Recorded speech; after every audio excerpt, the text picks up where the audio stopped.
Hello my two family, કેમ છો? બધા મજામાં? બધાને જય દ્વારકાધીશ, જયમાં પીઠર. તમારા નવા બ્લોગમાં તમારું સ્વાગત છે. તો હાલો બ્લોગની શરૂઆત કરી. તો મિત્રો, વાગ્યા છે બપોરનો 1:30 વાગ્યો અને આજે આપણે 3 દિવસથી સતત વરસાદ વરસી રહ્યો છે અને આજે 1:30 વાગે મેં ને કાયરાભાઈ બ્લોગ ચાલુ કરી દીધો.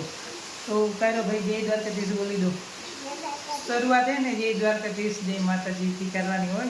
તો મિત્રો, આજે તમને આપણે બહારનો વ્યૂ બતાવું અને આજે એક મસ્ત મજાનો તમને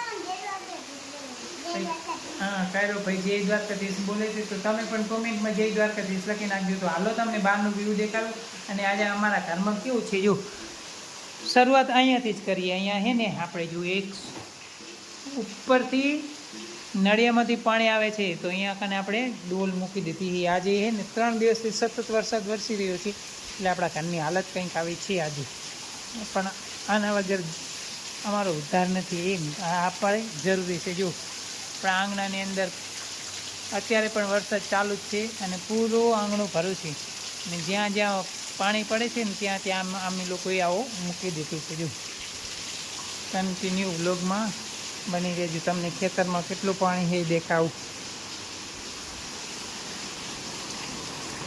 જો આપણું ખેતર છે ને, કાલે કશું નહોતું પણ આજે તમને પાણી જ પાણી દેખાય ને, એકદમ પાણી જ પાણી. જો જે બાજુ જુઓ ને એ બાજુ પાણી.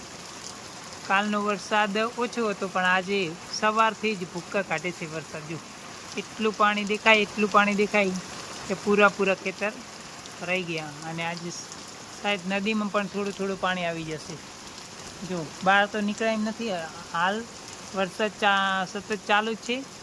અને આપણે ઘરથી બ્લોગ બનાવીએ છીએ. જો કેમ કે મેં આજ સવાર સુધીમાં હે ને એક જોડી પહેલાં કપડાં પલાળી દીધા ને પછી કપડાં સુકાતા નથી. અને જો સામે લોકો હે ને સત્તરીઓ લઈને આવે, જો નદીમાં ગયેલા લોકો આવે જો.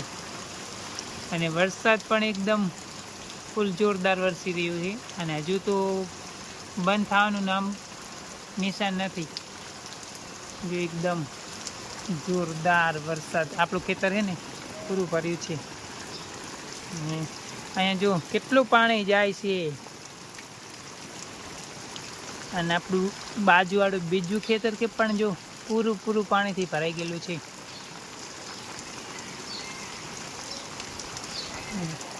બાકી તમારે કેવો વરસાદ છે ને એ કોમેન્ટ કરી દેજો. કોણ ક્યાંથી વિડીયો જોઈએ છે ને એ પણ કોમેન્ટ કરી દેજો. આપણું સમજો સામે લોકો આવે, છત્રી લઈને આવે જો લે. કોઈ આ લોકોને ઓળખતો હોય ને એ પણ કોમેન્ટ કરી દેજો કોણ કોણ છે એમ. જો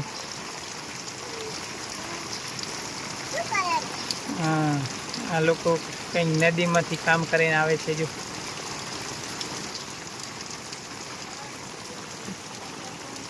પાણી આવ્યું નદીમાં.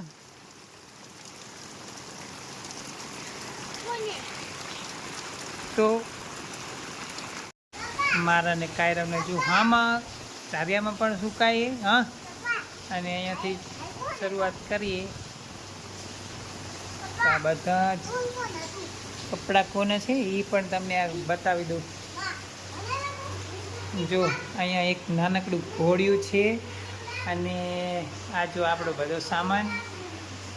ને આજે તો વેર વિખેર પડ્યું છે, પૂરેપૂરું વેર વિખેર પડ્યું છે. અને હું તમને હે ને એક નાનકડું મસ્ત મજાનું એ કંઈક નવું આજે બતાવવા જઈ રહ્યું છું. આ રૂમની અંદર હું લઈ આવું પછી તમને બતાવું. તો કન્ટિન્યુ બ્લોગમાં બની રહેજો. જો અહીંયા કને વિડીયો પણ ચાલુ છે મોબાઈલને. અને આ મારો ને કાયરવનો રૂમ છે. આ કોના કપડાં છે એ પણ તમને આગળ વ્લોગમાં ખબર પડી જશે. જો અહીંયા નાના નાના કપડાં પડ્યા છે. હેલો મિત્રો, થઈ જાવ રેડી. તો હું તમને આજે છે ને મસ્ત મજાનો એક બતાવી દઉં. એક નાનકડો એવો ચહેરો. જો આ છે મારા કાયરવ ભાઈના નાના ભાઈ. અને આનું નામ અમે રાખ્યું છે રેનિલ અને તેજસ. બેમાંથી શું નામ છે સારું એ કોમેન્ટ કરજો. હજુ અમે તેજસ અને રેનિલ બે નામથી બોલાવીએ છીએ. અને કેવો છીએ એ પણ કોમેન્ટ કરજો. જો અમારા કાયરવ ભાઈ એને થોડોક ફોહ લાવવો પડે છે ત્યારે તો એ રહે છે, નક્કી તો રોવે છે એટલા માટે કાયરવ ભાઈ એને મોંમાં આંગળી આપી. એની આંગળી લેતા નથી આવડતું એટલે કાયરવે એની આંગળી આપી. તો કન્ટિન્યુ વ્લોગમાં રહેજો. અને આપણે તેજસભાઈ માટે છે ને સારી એવી જય દ્વારકાધીશની કોમેન્ટ કરી દેજો. અને કાયદો આજે છે ને હવે આ 3 તારીખ આવશે ને ત્યારે આ 3 મહિનાનું કમ્પ્લીટ થઈ જશે. તો વાગ્યા છે સાંજના 4:30 થયા અને વરસાદ હજુ વિરામ લેવાનું નામ લેતો નથી. તો તમને છે ને થોડુંક આપણે જો ગાયોને તો છે ને 2 દિવસથી સતત ત્યાં જ રાખેલી છે. કાલે પણ આખો દિવસ ત્યાં જ હતી અને આજે પણ આખો દિવસ ત્યાં જ છે. અને આપણે હવે ધાબા ઉપર જઈએ ને, ધાબા ઉપરથી તમને થોડુંક કેવું હવે પાણી ખેતરામાં ભરાયું હોય એ બતાવું તમને. જો તો કન્ટિન્યુ વ્લોગમાં રહેજો. અને ખેતર તો એટલા ભરાઈ ગયા છે કે જાણ કે એવું થાય ને કે અહીંયા તો નદી આવી ગઈ હોય ને. તો જો ઉપરથી તમને કંઈક વ્યૂ બતાવું જો. અને આપણા એક મારા કાકા એમનું ખેતર અને આપણું બીજું ખેતર તો જાણ કે દરિયો બની ગયો હોય ને એવી રીતના ફૂલ ખેતર ભરાયેલા છે. અને મને એવું ડાઉટ લાગે છે કે નદી અંદર પણ પાણી વધારે આવી જશે લાગે એવું છે. ડીસા બાજુ વધારે વરસાદ જો આ બાજુ મારા કોઈ એમની વાડીમાં બધી જાર હતી ને એ એકદમ પડી ગઈ વરસાદના કારણે. અને પાણી આપણા ખેતરમાંથી જો આપણે બહાર કાઢવાનું ચાલુ કર્યું હોય નહીં તો આપણો પણ બંધ તૂટી જાય. સામેવાળા ખેતરનો એક છે ને પારો હતો ને વચ્ચેથી તૂટી ગયો અને ફૂલ ભરેલો છે ને વાદળા પણ તમને હજુ એવા લાગે. અને જો આપણે ધાબા ઉપર આવી જાય અને છત્રી પણ કાગડો થઈ જાય છે કેમ કે હવે જો છે ને પવન એવું આવી જાય છે. તો કન્ટિન્યુ વ્લોગમાં રહેજો અને કોમેન્ટ કરતા રહેજો કેમ કે આજે તો હે ને ઘરના વ્લોગ આવે. આવું વરસારો એ વરસે અને 3 થી 4 દિવસ માટેનું એવું આગાહી છે. તો આપણે બહાર ક્યાંય જાશું નહીં. પછી નદી આવશે તો નદીનો પણ વિડીયો તમને બતાવીશ. તો કન્ટિન્યુ વ્લોગમાં રહેજો. કમેન્ટ મસ્ત દ્વારકાધીશની કરી નાખજો. અને આવું કંઈક વ્યૂ છે અમારા ગામડાનું. જો આ બાજુથી તમને કંઈક થોડું કહીએ ને ગામ તરફ દેખાડી દો. જો મસ્ત મજાનું કંઈક વ્યૂ આવે. અત્યારે પીઠણમાંની ધજા દેખાય આપણા કુલદેવી માતાજીની. અને ઘણા બધા વ્યક્તિઓ હોય ને મારા બાર જે રહે ને ગામની બહેનો ને બધા એ બધા મને એમ કે ભાઈ તમે વિડીયો બનાવો ને એટલે અમને ગામમાં શું થાય ને એ બધી ખબર પડે જોવા મળે. એટલે એ લોકોના માટે આ એક ફાયદો છે. તો એ કે અમે વ્લોગ જોઈએ છીએ તમારા. તો એ બધા જે ગામમાં ના જોઈ શકતા હોય ને એ એમને બહાર કોઈ મુંબઈ રહેતા હોય કોઈ ગમે ત્યાં રહેતા હોય બહાર ગામ ત્યાંથી એ વ્લોગ જોઈ શકે એટલા માટે.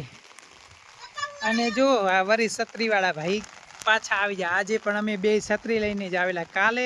કાલથી એ છત્રીઓ ચાલુ હતી ને આજે છત્રીઓ આવી ગઈ. અને એક બેનનો મને છે ને હમણાં જ મળ્યા હતા.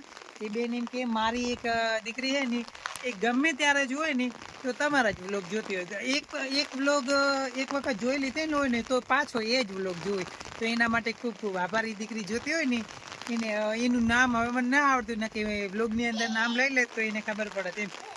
જો હવે લોકો છે ને થોડોક વરસાદ ધીમો રહ્યો છે એટલે નદી જોવા જશે બધા હવે. હા તો કન્ટિન્યુ વ્લોગમાં રહેજો. અને જો કુળદેવી માતાજીની ધજા મસ્ત લહેરાઈ રહી છે. તો હાલો હવે નીચે જઈએ આપણે.